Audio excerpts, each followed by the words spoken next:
Y nos toca a nosotros aquí, bueno, pues nos acompañan compañero Rosendo Avendaño, ¿sí? Él es médico de profesión y con una experiencia muy amplia, sobre todo en también eso que acaba de platicar el compañero, lo que es el reconocimiento, la revalorización de todo el pasado, ¿no? Que hay que hacerlo presente en nuestros pueblos. Bienvenido, Rosendo. Gracias, buen día a todos. Es un gusto poderme encontrar en esta mesa y poder compartir un poco de las experiencias a lo largo de más de 20 años de formación como médico. A la orden. Y también nos acompaña la compañera Doris Carmona. Ella es abogada de profesión y acompañante, bueno, ella es parte de una organización, Educa, acompañante mucho de la lucha de los pueblos en defensa de sus territorios. Bienvenida, Doris. Muchas gracias, José. Para nosotros en Educa es muy importante también acercarnos a estos espacios para ir compartiendo pues un poco de la palabra, los testimonios de las compañeras, compañeros aquí de los valles también que están enfrentando un problema muy fuerte, ¿verdad? Que tiene un impacto no solo en la región, sino también aquí en la ciudad, frente a un proyecto extractivo que es la minería. Gracias. Bien, y pues bueno, vamos a iniciar esta mesa. Bueno, hace algunos días, 29 de septiembre, ¿no? Estuvimos presentes en un evento también en defensa del maíz nativo, que es uno de los temas también muy importantes en nuestro país. Pues se está trayendo maíz de Estados Unidos. Más de las 2/3 partes del maíz que se consume aquí en nuestro país ya viene de Estados Unidos, ¿sí? Y ese maíz pues es altamente contaminado, ya tiene transgénicos. Justo en este evento se acercaba una compañera y nos decía que tuviéramos cuidado, ¿no?, con la minza, y le preguntábamos por qué. Entonces ella decía que durante 3 meses le había dado minza a un ave, a su pajarito, y se había quedado ciego, ¿no? Entonces esto pareciera alarmista, pero si lo vemos a lo largo de los años, pues ya se refleja, ¿no? Se refleja en que muchos de nosotros, nosotras, pues hemos desarrollado ya muchas enfermedades, ¿no? O sea, yo recuerdo cuando era joven, no sé, 15 años, los casos de cáncer rondaban tal vez, y eso que me corrija Rosendo, 1 en 1.000.000. Eso era una cosa rarísima, ¿no? El que tuviera cáncer o el que tuviera diabetes, ¿sí? Pero ahora, pues ya casi todo el mundo, ¿no? 1 de cada 10, según datos, 1 de cada 10 tiene cáncer, o 1 de cada 10 tiene diabetes, ¿no? Y aquí es donde nos platicaba Rosendo que otro de los aspectos de colonialismo, o sea, es decir, el tema del colonialismo no solamente es por la vía de las armas, como está ocurriendo allá en Palestina, ¿no? Están consolidando el colonialismo de Israel, Estados Unidos sobre Palestina, sino que también el tema de los alimentos, pues también nos ha destruido, ¿no? No sé si quisieras ampliar, Rosendo, de esto, y después Doris que nos comentara también el impacto que hay de la minería, ¿no? Claro que sí, gracias. Efectivamente, mucho se ha hablado por los historiadores acerca de los genocidios durante la historia de la humanidad. 6 millones de judíos que lamentablemente perecieron a manos del régimen nazi, 20 millones o incluso algunos historiadores hablan de casi 30 millones de muertos durante la guerra patria de Rusia contra el fascismo y el nazismo. Y hoy, como bien comentabas, el genocidio cometido por el sionismo de Israel sobre Palestina. Sin embargo, aquí cabe mencionar algo muy importante también para América, un genocidio del que pocos hablan en el cual cifras oficiales de la UNAM habla que más de 56 millones de indígenas en América murieron a manos del colonialismo español en menos de 100 años. ¿Cómo es posible que casi el 90% o más del 90% de la población indígena haya perecido y haya sido eliminado prácticamente en toda América con precisamente los efectos devastadores del colonialismo español? La mayoría habla de los efectos económicos, políticos, sociales, y que sin embargo uno de los grandes instrumentos que utilizó España y los regímenes imperialistas ha sido la alimentación como la práctica de colonialismo. Esas muertes a través de debilitamiento, debilitar el sistema inmunológico, transformando la alimentación de un pueblo que por miles de años venía acostumbrado a una dieta de la milpa, ¿sí? Prácticamente nada de carne, sin productos lácteos, y de la noche a la mañana, en menos de 100 años, transformaron su alimentación nuestros pueblos indígenas, y esto llevó a la aniquilación de más de 90 millones de personas, el máximo genocidio en el mundo, y que sin embargo, si no apostamos a esa memoria histórica, hoy con el neocolonialismo, este genocidio está siendo prácticamente en todos los países a nivel mundial que replican este modelo capitalista con esta forma de alimentación, que sucede algo parecido. Alimentación procesada, el hacer a los pueblos dependientes con transnacionales como Monsanto, ¿sí? Como bien comentabas, con las semillas, la apropiación de patrimonios como son las semillas, ¿sí? Hacen a los pueblos dependientes, y hoy ese crecimiento demográfico, por ejemplo en México, se ve sumamente marcado, y en gran parte de los países que replican este modelo capitalista. A partir de hace 40 años, con la entrada de las políticas neoliberales en México, hemos tenido un efecto devastador, ¿sí? Y siendo México hoy el primer lugar en obesidad infantil, el segundo lugar en obesidad en adultos, y transformando el paradigma médico de lo que eran las enfermedades antes transmisibles, en las cuales podías tratarlas con algún antibiótico, por ejemplo, y erradicar la enfermedad, en un modelo biológico de la salud, olvidando lamentablemente los demás entornos como mentales, espirituales, viendo desde un paradigma biológico. Se trataba de ese modelo de medicina occidental a las enfermedades con medicamentos, fármacos, ¿sí? Sin embargo, con el advenimiento de las políticas neoliberales, hoy las enfermedades no son transmisibles y están lamentablemente provocadas por múltiples factores, dentro de los cuales la alimentación juega un papel fundamental. Y aquí cabe hacer mención de una de las grandes frases de uno de los alemanes, de un alemán, que decía: somos lo que comemos. Y se quedó corto. Somos lo que comemos, pensamos como comemos y actuamos como comemos. Es la introducción a este tema del colonialismo y la alimentación, para darle paso a mi compañera, y más adelante hablaremos de cómo impactó en América este cambio profundo en la alimentación, carne, leche, ¿sí? Y cómo es que no estábamos preparados para eso, puesto que eran más de varios milenios para que se haya llevado esa transformación en la genética de nuestros pueblos originarios, y que 500 años no han bastado para poder mejorar o para poder acostumbrarnos a esa forma de alimentación europea que se nos fue impuesta. Sí, y quizá decir que estos sistemas de colonización, de capitalistas también, siguen vigentes, ¿no? O sea, siguen vigentes y los seguimos viviendo en los territorios, ¿no? Yo decía que como Educa, nosotros acompañamos un proceso de comunidades, de pueblos. Aquí en los valles centrales, a una hora, 40 minutos, está instalado un proyecto minero que se llama San José, de la minera Cuscatlán. Este proyecto, que ha operado desde el 2006, ha generado muchos impactos en la vida de la gente en esta región, ¿no? Y decir que, bueno, la región no está tan alejada aquí es parte de los valles centrales, ¿verdad?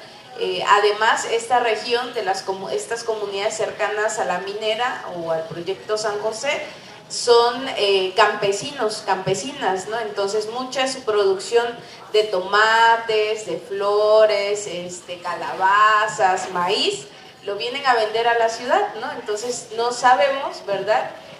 O sí sabemos qué es lo que estamos consumiendo, ¿verdad? En un proyecto de minería que parece alejado, es decir, que parece que no afecta a la ciudad, sino que está allá en el rumbo de Jutla. Sin embargo, los alimentos, estos alimentos que llevamos en muchos casos a nuestra mesa aquí en la ciudad, vienen de esa región, ¿no? Entonces decir que para nosotros es muy importante también seguir haciendo y ampliando esta mirada de cómo el proyecto de minería, ¿verdad? Hemos ido constatando, está afectando la forma de vivir de la gente en las comunidades en la región, pero también está poniendo en riesgo la vida a través de los alimentos, ¿verdad? Y lo que producen los campesinos y las campesinas allá en la región y que vienen a vender a la ciudad. Entonces una importante conexión entre el campo realmente y la ciudad, ¿no? Que es importante tener ahí muy presente. También decir, pues eso, que seguimos en un sistema pues de colonización, ¿verdad? Y hace rato platicamos que se ha puesto al centro y se ha impuesto al centro de la vida lo individual, ¿no? Un sentido individual, un sentido personal, un sentido donde solo lo que pasa sobre mi cuerpo, sobre mi persona es importante y lo que pasa en el entorno familiar comunitario ya no es importante, ¿no? Entonces eso también ha ido debilitando de alguna manera no solo los sistemas de alimentación, sino también ha ido corrompiendo la propia vida en las comunidades, ¿no? Como decíamos hace rato, el 29 de septiembre festejamos, ¿verdad?, el Día Estatal Nacional en Defensa del Maíz Nativo, también en la idea de reivindicar, ¿verdad?, el maíz, la milpa, las semillas como un alimento necesario para la vida de las personas, necesaria para la vida de las comunidades, ¿no? No solo como alimento, sino como parte de la cultura, como parte de la memoria histórica, como parte también de la vida política de nuestros pueblos en resistencia, ¿no? También porque es importante también decir que frente a este sistema de dominación, creo que algo muy importante ha sido que los pueblos, las comunidades, las mujeres, los campesinos han logrado reconstruir la esperanza, reconstruir la vida, reconstruir estas formas de recrear los territorios, ¿no? Sí, pues algo bien importante que han señalado es la vida comunitaria. Justo Oaxaca tiene 570 municipios. De esos 570 municipios, 453 se rigen por lo que se conoce como usos y costumbres, ¿sí? Y bueno, seguramente ustedes saben, ¿no? El tema de usos y costumbres, pues es el rescate de la vida comunitaria, del tequio, de los cargos, ¿no? De los intercambios, de la ayuda mutua, de la defensa del territorio, de la defensa del lenguaje, ¿no? Es decir, nuestro país, México, es un país multinacional, no es solamente un México castellanizado, y eso es, por ejemplo, Bolivia así lo reconoce. O sea, Bolivia se reconoce como un país multinacional porque hay muchas naciones, o sea, los zapotecos, los mixtecos, los compañeros mijes, pues es una nación. ¿Y por qué es una nación? Pues porque tiene territorio, tiene lengua, tiene costumbres, ¿sí? Es decir, tiene su forma de vida como otra nación. Está dentro de un espacio y está de acuerdo en algunas normas, ¿no? Pero eso no quiere decir que no sea una nación. Y justo ahí lo que decía Rosendo es el tema de cómo se fue colonizando, y uno de los factores muy importantes pues ha sido lo que comemos. Y justo lo que comemos ha obligado a una buena parte de la población nacional a irse a Estados Unidos, ¿no? Los migrantes. Porque yo recuerdo hace algunos años, tal vez 20, que no había tanta migración, o sea, hoy está disparada la migración, o sea, porque pues ya no hay ese maicito en la comunidad, ¿no? Ya no se puede, ya no se logra el maíz, el frijol, la milpa, y entonces la gente ya no se puede quedar. Y es ahí donde también han entrado el tema de los tratados internacionales. En este gobierno y el gobierno anterior y el otro se firmaron tratados internacionales, y esos tratados internacionales han permitido que entren estas semillas, ¿no? Semillas contaminadas, y que cambian todo nuestro alimento y, como decía Rosendo, nuestra forma de pensar, nuestra forma de actuar, el tipo de enfermedades nos hace más vulnerables, ¿no? Pero también el otro tema que comenta Doris, que es cada vez nos dominan más. Ahora ya las guerras no son pues meramente armadas, ¿no? Antes pues llegaban, invadían los países con armamento, pero hoy pues está esto, ¿no? O sea, aquí a unos cuantos kilómetros, una minera, pues que contamina todo, ¿no? Hace unos meses, más o menos, con las lluvias, cuando estaban intensas las lluvias, se desbordó lo que se conoce como la presa de Jales. La presa de Jales es donde lavan, ¿no? Si no me equivoco, donde lavan los materiales para sacar el oro. Y la forma como sacan el oro de la tierra es con arsénico, ¿no? Un dato es que de cada tonelada de tierra sacan 1 gramo de oro. Entonces imagínense la cantidad de tierra que se tiene que sacar para lograr 1 gramo de oro. Entonces es una cosa inmensa. Y eso va socavando, o sea, si uno pudiera tener una radiografía por abajo del suelo, esos túneles ya llegan a Miahuatlán. Lo que empezaron en Ocotlán, ya ahora anda por Miahuatlán y tal vez más lejos, ¿no? Por eso cuando hay derrumbes en las minas, pues no saben ni dónde quedó, ¿sí? Entonces todo esto es lo que los compañeros pues nos comparten y también nos señalan, ¿no? Cuál es el impacto de lo que está ocurriendo ahorita y cómo es la forma de colonización, ¿sí? Nos gustaría que ampliaras más, un poco más, Rosendo y Doris. Gracias. Sí, pareciera que no son temas que se entrelacen y que sin embargo es ese oro de América y de México que a la llegada de los españoles marcan el inicio de la modernidad. Ese modernismo que nos debe generar un pensamiento dialéctico y confrontar qué tanto de lo que hoy nos da esta modernidad es bueno, pero qué tanto también es negativo a la salud de mi familia, a la salud de mis hijos y la salud también de mis nietos por los que vienen.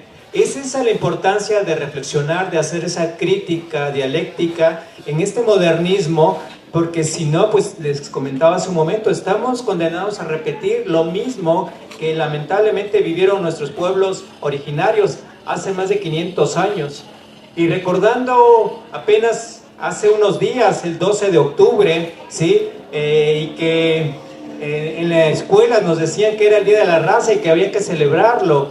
Hoy ese pensamiento crítico me dice que no es el Día de la Raza, es el Día de la Resistencia Indígena y no hay nada que celebrar. Es necesario recobrar esa crítica y ese pensamiento crítico y que nos legaron algunos españoles como Fray Bartolomé de las Casas. Él escribía las atrocidades que se cometieron contra nuestros hermanos indígenas, en las cuales, por ejemplo, cuando un perro no tenía que comer, no tenía carne, pues simplemente llegaban a desmembrar a un niño y dárselo a los perros. A personas, cómo las llegaban a quemar en sus casas, ¿sí? Violaciones, etcétera, atrocidades que están bien documentadas en la historia del mundo y que sin embargo en el tema de alimentación poco se habla como uno de los principales instrumentos para esa colonización. Los españoles a su llegada traían sus provisiones de alimentos para un tiempo, en 1492, y sin embargo estos alimentos poco a poco fueron disminuyendo. ¿Qué comían esas clases de invasores y la clase alta de España? Era carne, pan y vino principalmente. ¿Qué cosa comían las clases más bajas? Porque ahí influía su alimentación. Ellos tenían muy marcada la alimentación de acuerdo a sus estratos sociales.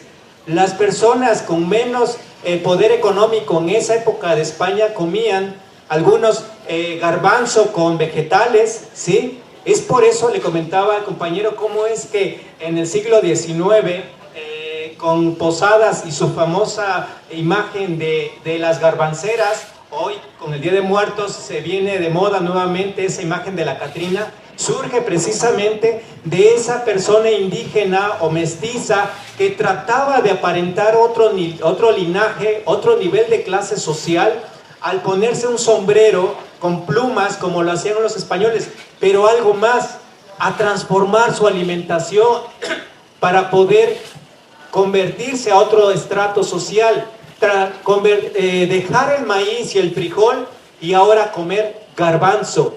El garbanzo era uno de los alimentos que se habituaba a comer en España, que sin embargo a la llegada de los españoles encontraron simplemente la dieta de la milpa, lo que permitió la pervivencia de nuestros pueblos originarios por miles de años.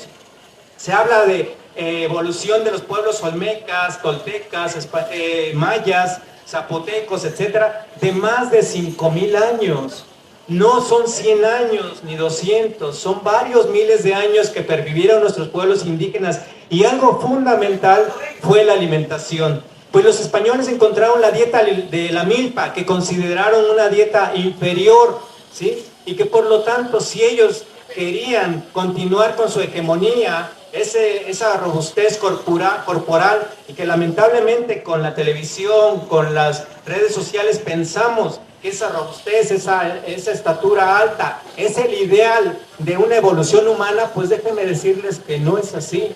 Lamentablemente en la Guerra Fría, esas personas que fueron llevadas a ese crecimiento desproporcional con hormonas principalmente, añadidas a lácteos, carnes, para esa hegemonía de los pueblos, principalmente capitalistas como Estados Unidos, para poder atacar esa visión comunista de los rusos, era poder llevarlos a esas alturas, pero eran soldados de plomo, ¿sí? A los 30, 40 años se desplomaban con diabetes, con hipertensión, con cáncer. No es la visión de la robustez, de las personas altas, las que nos debe hacer evolucionar, ¿sí? Serían otras cosas como el amor, como la solidaridad, ¿sí? No considero que sea esa la visión de la evolución del ser humano, y que sin embargo para los españoles era algo muy importante, y que ellos pensaban que si se alimentaban con estos productos que consideraban de baja calidad, como maíz, frijol, calabaza, aguacate y todo lo que conlleva la dieta de la milpa, iban a perder esa identidad, pero también esa robustez. Y ellos se dieron la tarea de traer los alimentos que ellos consumían en Europa y en España en particular, y que sin embargo tuvo un profundo impacto en América. Primero, devastaron sus campos de cultivo de la dieta de la milpa de nuestros pueblos originarios, y en 1493, en el segundo viaje de Cristóbal Colón, se hizo llegar de animales, vacas, cabras, ovejas y cerdo, ¿sí? El cerdo no se consumía en América, no eran animales que se tuvieran encerrados. Nuestros pueblos originarios no tenían animales encerrados en sus solares. No era propia de nuestros pueblos originarios la explotación del trabajo animal. Y la poca carne, que era muy limitada, y la piel que se utilizaba era por la caza, ¿sí? Y hasta eso se le pedía permiso al bosque, a la selva donde se iba a cazar, y solamente cuando se tenía hambre realmente se consumía el animal, si no, no se realizaba. Y que sin embargo los españoles, para poder llenar esa demanda de carne, se hizo llegar en 1493 de todos estos animales de pezuña, y que impactaron profundamente en la alimentación de sus pueblos originarios. Inicialmente porque resistieron como nunca, ¿sí? Nuestros pueblos originarios se negaron a consumir esto que envenenaba su sangre, esto que envenenaba su templo, ¿sí? Hoy, ¿cuántos llegamos a hacer esa crítica? Esto envenena mi cuerpo, mi templo, y no lo consumo. Hoy difícilmente generamos esa crítica, pero nuestros padres, nuestros ancestros lo hicieron. y generaron resistencia, y muchos fueron generando desnutrición, muchos fueron muriendo de hambre, ¿sí? Porque se negaban a consumir, y simplemente porque también inicialmente no se les proporcionaba estos alimentos de los españoles a los indígenas. Y eso fue lo que hizo que mermara su sistema inmunológico y perecieran enfermedades que traían también los españoles, como la viruela. Esa disminución del sistema inmunológico debido a una mala alimentación también hizo mella en la pandemia de COVID. ¿A quién afectó el COVID? A las personas con obesidad, con diabetes, con hipertensión, con mal control de estas enfermedades, ¿sí? Las personas delgadas no quiero decir que no fueron afectadas, pero fueron los menos. Las personas más afectadas fueron aquellas que tuvieron un deterioro inmunológico. Díganme ahora, ¿una vacuna los va a salvar como hace 500 años? Yo sé que las vacunas nos ayudaron, pero qué mejor que podamos influir en una alimentación más sana. Quisiera profundizar en esta parte en mi siguiente intervención. Sí, solo contar también que los pueblos aquí en el lado de Jutla de Crespo están también en un momento de resistencia, ¿no? Con esto que ya contaba José. Allá se instaló un proyecto minero en 2006. Desde el 2015 está haciendo actividades de explotación de minerales del subsuelo. Es una mina subterránea, es decir, hay una entrada, ¿verdad? Y luego se va hacia abajo. La gente dice que se sabe, ¿verdad?, que los camiones que entran a la mina tardan alrededor de 30 a 45 minutos para poder dar la vuelta y subir, ¿no? Eso nos da una idea de la profundidad, ¿no?, que debe tener este proyecto de minería. Decir también que las afectaciones pues no solo son en términos sociales, ¿no? Es decir, con la llegada de este proyecto hubo una división muy fuerte, muy profunda en el municipio donde se instaló, tan profunda que incluso entre familias, no se sentaban a comer en el mismo momento, ¿no? Cuando sabemos que en Oaxaca nuestra familia es muy de todos comemos, desayunamos juntos, ¿no? Las familias son en muchos casos muy grandes, ¿no? En el mismo espacio conviven los hijos, los nietos, ¿no? Entonces llegó a un punto de tanta profundidad que incluso las familias, hay una división interna, ¿no? Una inseguridad también en la región, y además hay unos impactos muy importantes en términos del agua, ¿no? Porque esa mina y la profundidad que tiene, ¿verdad?, sabemos que cambia y modifica los veneros de agua, ¿verdad? O sea, es un hueco que se hace, la mina, la empresa tapa los huecos de las venas de agua que salen con ciertos materiales, ¿no? Y eso cambia el cauce, ¿verdad?, del agua subterránea. Entonces hay una disminución de los ríos, de los nacimientos de agua, de los pozos de agua. En muchos casos se ha denunciado que hay cambios atípicos en el agua, ¿no? De pronto el agua tiene una coloración de los pozos blanquizca, dicen la gente que conoce su agua y su territorio, ¿verdad?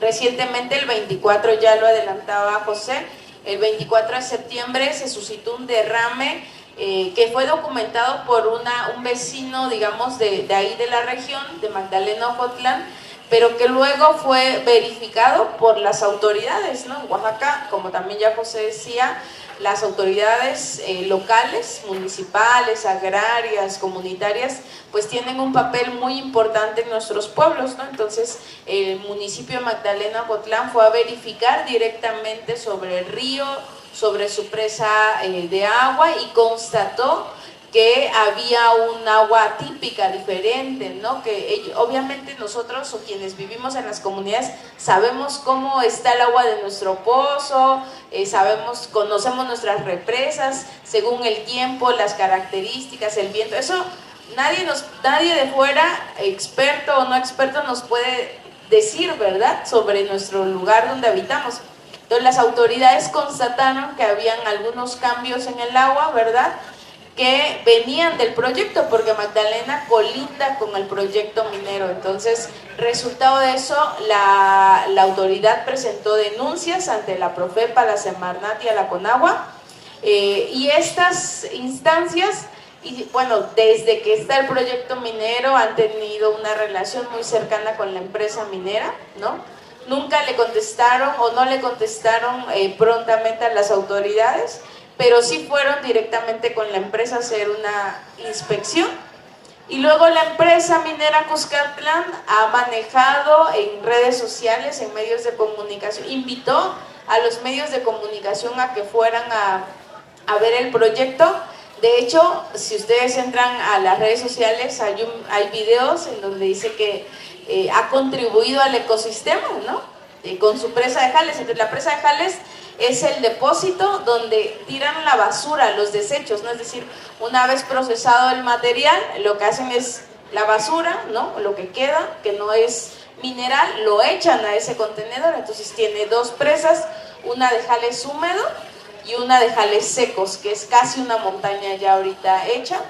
Y hay videos en las redes sociales que es muy impactante porque promueven y dicen que la fauna local, silvestre, se ha adaptado, ¿no? Se ha adaptado a ese nuevo ambiente y anidan ahí, y las aves, y hay peces, y no sé qué. Entonces, es un poco, bueno, no hace falta tener tanta formación, ¿verdad?, en eso, como para darse cuenta que obviamente la presa de Jales no es un lago, ¿no?, sino que es agua contaminada, sucia, que está ahí y que está dispersando por la región a través de las aves, a través de los animales que van a anidar y a tomar agua, pues toda la contaminación, ¿no? Se sabe que la contaminación ambiental, es decir, la contaminación en el aire, se va hacia abajo del lado de Cimatlán, ¿no?, de San Pablo, hasta allá llega la contaminación en el medio ambiente, ¿no? Entonces hay señalamientos de las comunidades cercanas también, que no solo es la disminución del agua,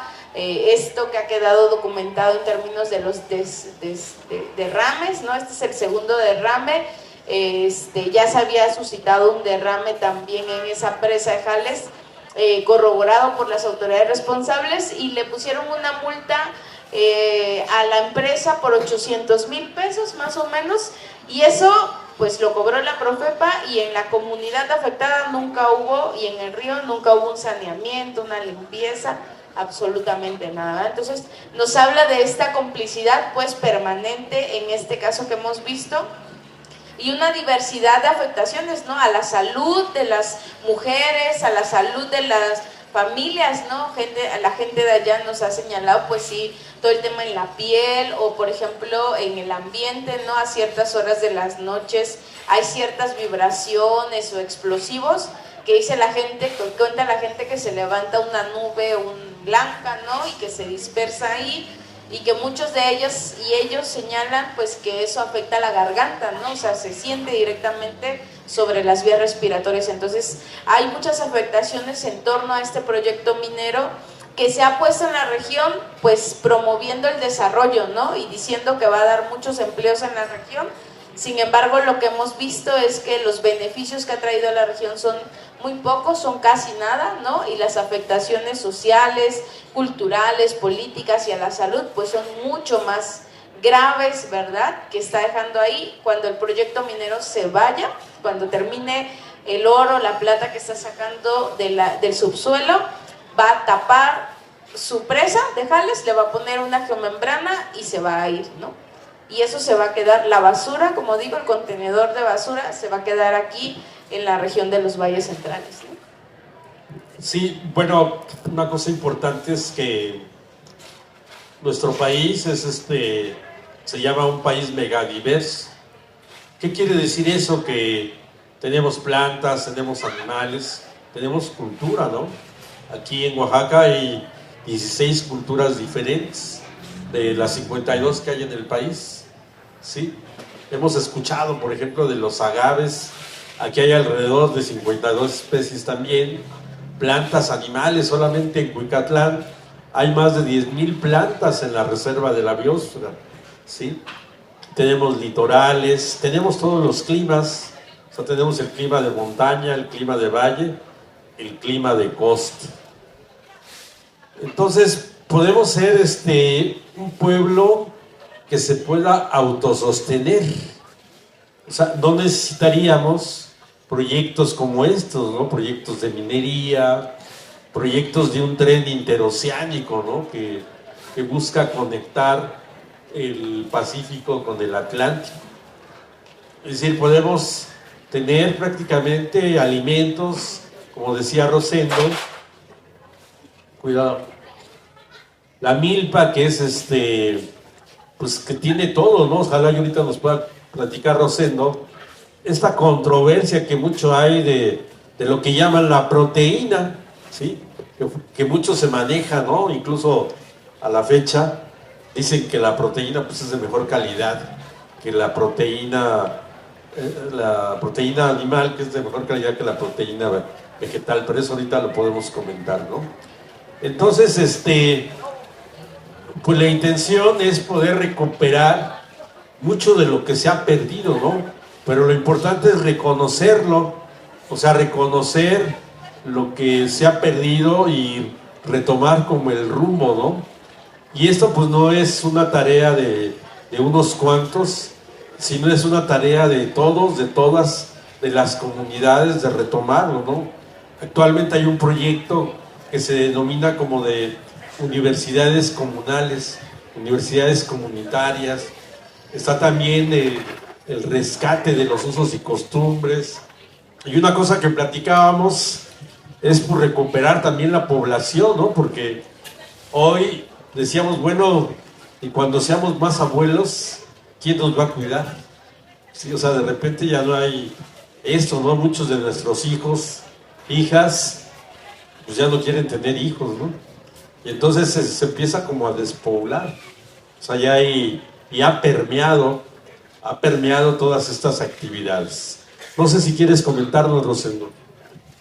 Sí, claro. Antes, lo que comentaba la compañera, vino a mi mente todos los efectos nocivos de aquellas personas que están aledañas a cualquier proyecto como estos, que son genocidas, como las mineras, ¿sí? Todos también ustedes en su mente vendrá esa parte de transformación de la piel, ¿sí? A través de metaplasias, que son la transformación y tratar de adaptar esa piel a esa agresión, tanto a través de lo que hay en el medio ambiente, de esas mineras, el agua que transforma sus nutrientes y venenos que van a nuestro interior, y cómo es que transforma nuestros tejidos inicialmente con una mutación para adaptarse y para sobrevivir, pero que finalmente lleva a la muerte a través de un cáncer, ¿sí? Todos habremos escuchado de los niveles tan altos de cáncer que se llevan a cabo y que se generan alrededor de estas mineras,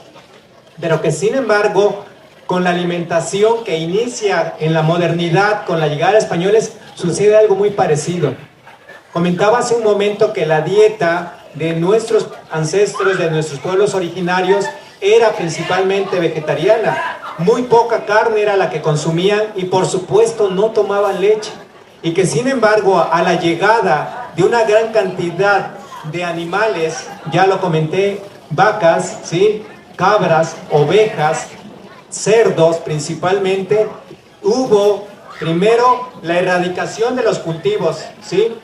Ya no había la suficiente tierra para poder cultivar, porque eran destinadas para, primero, cultivar el alimento del español, segundo, para poder criar este tipo de animales, y que generó una oferta, una gran cantidad de oferta de carne a nivel de América, y que se hizo muy fácil conseguirla y consumirla en nuestros pueblos de América. Pero recordar que para poder adaptar a un organismo a esos nuevos nutrientes pueden pasar miles de años para que se generen esos cambios genéticos. Comentaba hace un momento, es mejor la proteína animal. Para nuestros pueblos originarios no lo era. Su sistema digestivo estaba adaptado principalmente para consumir frutos, raíces, la dieta de la milpa y casi nula cantidad de carne. Y por supuesto, leche tampoco. Y que sin embargo, a la llegada de los españoles, esta gran cantidad de carne y ahora de leche, ¿sí?, vio mermado los sistemas inmunológicos de nuestros ancestros. ¿Cómo lo hace? Todos habremos experimentado, uno que otro habrá escuchado de la intolerancia a la lactosa, ¿sí? Y que pensamos que podemos acostumbrarnos, incluso obligamos a nuestros hijos a consumirla porque nos han llenado la cabeza de que es el excelente alimento, es el alimento que todo lo puede llenar de nutrientes y sobre todo de proteína de alta calidad, como ya lo repetían los españoles hace 500 años. Y que sin embargo vemos los efectos negativos que hoy está teniendo en nuestras infancias, pero también en la etapa adulta, ¿sí? Hoy grandes cantidades de hormonas son agregadas a estos productos y está estudiado científicamente que tiene un gran impacto en muchas patologías: asma, alergias, marcha atópica, cáncer de mama. Si bien no es el único factor, es un punto muy importante para que abone a la presencia de estas enfermedades, pero que lo vivieron nuestros pueblos ancestrales. Se les obligó a consumir este tipo de productos y tuvo esa merma en sus sistemas inmunológicos.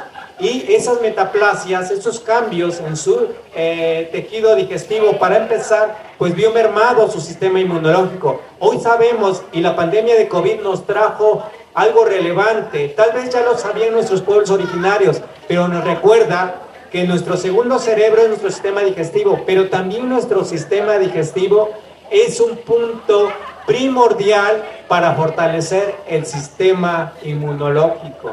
Es por eso la importancia de la alimentación y cómo hoy debemos de colonizar inicialmente el pensamiento al creer que la proteína animal o que la proteína que inicialmente llegó desde ese eurocentrismo es la que va a hacer que podamos evolucionar, ¿sí?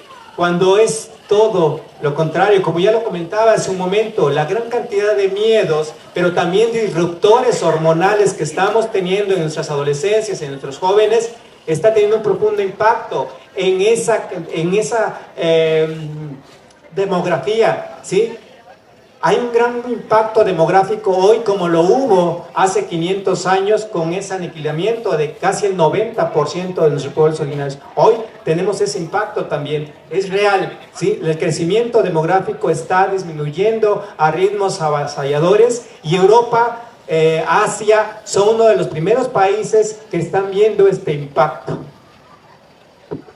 Sí, y quizás solo decir que para nosotras en el trabajo que hacemos con las comunidades, con los pueblos aquí en los valles centrales, en Oaxaca, ha sido muy importante también pues reconocer que estamos en otro momento, ¿verdad? Un momento distinto, sí, marcado por nuestra historia, por estos datos muy importantes que se han comentado, pero un momento también en el que nuestros usos y costumbres, nuestras tradiciones, nuestros acuerdos comunitarios, pues tienen que reorganizarse, ¿verdad? Que tienen que replantearse porque ya no es la misma dinámica ni no es la misma condición del campo, del agua, del río que teníamos hace muchos años, ¿no? Entonces es muy importante, o esto que dice José, ¿no? Ya no es la misma población, ya las familias son más chiquitas y ahora cómo le hacemos para los cargos, los servicios, para las cooperaciones. Entonces creemos que es muy importante en esta lucha frente a los proyectos extractivos, a los proyectos de minería, que para nosotros son proyectos de muerte, ¿no? Que traen muerte en las regiones. Es muy importante reorganizar y pensarnos y plantearnos una nueva forma de vivir en esos territorios, en esas comunidades, donde podamos darle más espacio, por ejemplo, a las mujeres, a la voz de las mujeres, que por mucho tiempo han sostenido y han aportado en la comunidad, pues con toda la sabiduría que aquí está, ¿verdad? En la salud, ¿verdad? En las plantas medicinales, con todos los conocimientos en torno al territorio, a las leyendas, a lo que el río dice, o sea, todo ese acumulado que en particular, sin negar la participación de los hombres, las mujeres han tejido especialmente en nuestros pueblos y en nuestras comunidades, ¿no? Entonces, un momento muy importante para replantearnos y repensar cómo ahora la voz de las mujeres, sin que sea una imposición, sin que sea un castigo, sin que sea un señalamiento, puede estar más presente, ¿no? O por ejemplo lo que estamos viendo ahora aquí, ¿no? ¿Cómo le hacemos para que los jóvenes, los más jóvenes, los niños, ¿no? Tengan una conexión también con estas preocupaciones, con estos temas, con estos intereses, con estas alegrías, ¿verdad? Con esta esperanza que encontramos en las plantas, en el agua, en el territorio, en nuestros procesos de sanación. Entonces ahí está otro desafío que nosotros vemos, ¿no? Las juventudes, cómo se le puede hablar, ¿no? ¿Cuál es el lenguaje que tenemos que usar hoy? Y también es cómo podemos invitar a los más chavos a estos procesos, ¿no? Que a lo mejor no van a ser la misma forma en la que nosotros fuimos convocados, ¿verdad? Entonces, ahí también hay otro desafío para nuestros pueblos, cómo le hacemos para incorporar a las juventudes, a la niñez, porque al final, cuando nosotros hablamos de la lucha contra la minería, hablamos también en la lucha por la vida, ¿verdad? Por la vida hoy, quienes estamos habitando los territorios, pero también por el futuro, ¿verdad? Por el futuro de esas comunidades, por la posibilidad de que estos jóvenes sigan habitando esos territorios en la manera que quieran, ¿no?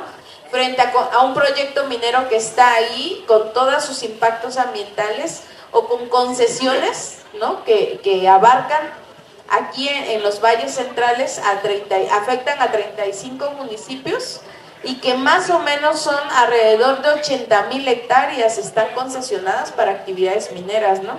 Y estas concesiones mineras se sobreponen igual en el cerro, como igual en la casa de salud, o igual hay unas concesiones que atraviesan el municipio, ¿no?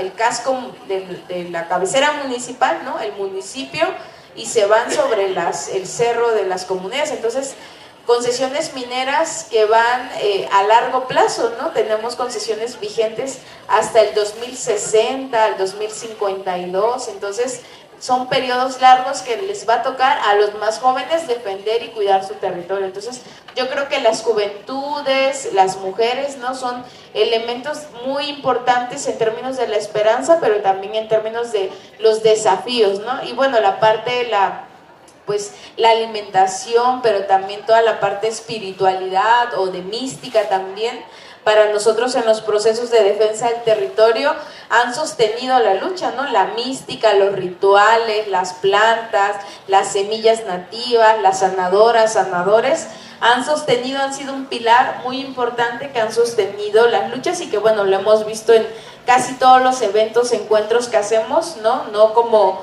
No solamente porque ahora se ha usado, ¿verdad? Porque también hasta nos están despojando de tantas cosas que incluso nos están despojando de nuestra ritualidad, ¿no? Ahora se ha puesto tan de moda, ¿no? Que los gobiernos, las instituciones ahora visten, ¿no?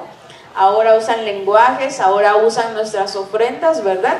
Entonces estamos en un momento de mucho despojo de todo, ¿no? De todo y sobre todo de los elementos más vitales de nuestros pueblos y de nuestras comunidades. Sí, pues vamos a ir cerrando esta participación. Como decía Doris, pues nos han ido despojando, ¿no? Pero ¿qué hacemos? Ahí es donde también pues vienen las tareas de todos, ¿no? O sea, uno pues es reconocer todo esto, darnos cuenta, reconocer también que con los cambios de gobierno pues no es suficiente, ¿no? Sabemos cómo hoy lo que se llama la cuarta transformación, el segundo piso de la cuarta transformación, pues es como una continuidad, ¿sí? O sea, el interoceánico, pues ese venía desde hace creo que 20 años, ¿no? Desde Vicente Fox, desde Carlos Salinas de Gortari, y hoy se concreta, ¿no? Es la historia de Huatulco, por ejemplo, donde, ¿qué fue lo que sucedió? Pues que se despojó a los comuneros. Es la historia de Acapulco. Hoy todo lo que está viviendo en Acapulco, pues ahí tiene su origen, o sea, el avance de las inmobiliarias, el cambio de uso del suelo, ¿no? Porque todos esos, sí dicen que son fenómenos naturales, pero porque ya no hay una vegetación que detenga, ¿no? Todo ese crecimiento del mar, ¿sí? Entonces, todo eso tiene impacto. Incluso en este año se manejó mucho lo que decían de la hora cero, ¿no? en relación al agua, de que iba a llegar un momento en donde ya no iba a haber agua, ¿no? Pero ese es un tema más alarmista que busca como someternos, ¿sí? Cuando pues vemos que aquí se usa a diario millones de litros, o millones de litros en la minería, o millones de litros de agua en la producción de la Coca-Cola, por ejemplo, ¿no? Y eso no se cuestiona. O el avance de las tienditas esas Oxxo que van desplazando toda nuestra alimentación. Y es ahí donde quisiera que cerráramos, Rosendo, Doris, en qué hacemos, ¿no? ¿Qué alternativas ante este avasallamiento de las grandes empresas, pero por el otro lado, los grandes recursos que tenemos, tanto en biodiversidad, como en población, como en organización? ¿Sí? Adelante, Rosendo. Sí, agrega comentario de la compañera. Y para ir cerrando, precisamente para poder mantener ese colonialismo y ese despojo, como bien comentabas, no solamente en oro, en petróleo, en plata, en litio, etcétera, etcétera, es necesario poder hacer dependientes a los pueblos de ese imperialismo que enferma y mata, lamentablemente. Y que ya comenté ampliamente el tema de la alimentación, pero bien comentabas de las herramientas que han logrado la pervivencia en nuestros pueblos, como los sistemas de salud ancestrales, herbolaria, los hermanos chamanes, y todos aquellos que con una visión holística, espiritual, la parte mental, pero también biológica, lograban sanar a nuestros pueblos, y que hoy queda muy claro y quedó con la pandemia demostrado, donde se privilegió a aquellos pacientes con problemas respiratorios y se dejó de lado a embarazadas, niños y otras enfermedades de lado. ¿Quién entró en marcha en esta situación? Pues todas aquellas personas que tenían conocimiento en medicina ancestral. Ellos salieron avante con estas personas. Ellos lograron sacar con estos conocimientos ancestrales, como el compañero que me antecedió. Hay un reporte de la Encuesta Nacional de Salud que se incrementaron los partos, ¿sí?, con las parteras, lo cual era algo inaudito hasta ese tiempo, hasta antes de la pandemia, y que sin embargo durante la pandemia los partos fueron atendidos por las parteras, pero que sin embargo hoy con instrumentos como la misma Organización Mundial de la Salud y atrás de ellos el poder económico de las farmacéuticas, pretenden eliminar estos sistemas de salud, ¿sí? Pretenden eliminar la medicina ancestral, la partería, con certificaciones, acreditaciones. Es por eso que hace un momento cuestionaba esa parte. Es que estoy certificado como médico ancestral, y tu pueblo no te legitima a través del reconocimiento para poder atender a tus hermanos. ¿Qué mejor legitimación que el reconocimiento de tu pueblo? Pero hoy, en esa parte de individualización, como dice la compañera, se nos hace creer que un papelito colgado en la pared nos hace mejor que los demás. Es importante poder cuestionar esta situación, si no caeremos en esas redes del sistema capitalista para poder desaparecer finalmente. ¿Quién estará ahí para otra pandemia, compañeros? ¿Quién estará ahí ahora para poder ayudar a nuestros hijos? Y finalmente en la alimentación, ¿sí? Antes de llevar a nuestro templo que se nos ha proporcionado por el conjunto de leyes que rigen este universo, por Dios o por quienes ustedes crean, cuestionen qué están metiendo a ese templo, como lo hicieron nuestros hermanos originarios y como hoy siguen resistiendo a nuestros pueblos aún.